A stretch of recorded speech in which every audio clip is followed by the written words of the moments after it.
1200-meter race is on the way. Fantastic Daniel draws for your lead. Amazing Pare moving up in between runners down on the inside. Ion. Sugar Daddy down in fourth, and trailing the group is Big Buddy. Heading towards the half mile pole, we have Amazing Pare, the leader, by about a half length. Then running by the row, Ion.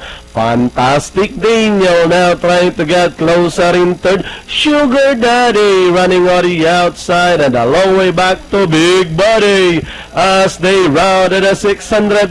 Ion, this time by about a length and a half. Amazing Pare remains in second. Moving up on the outside, Sugar Daddy and Fantastic Daniel. And down the stretch they come. Ion, this time by about 3 lengths. Sugar Daddy, Fantastic Daniel is by the rail.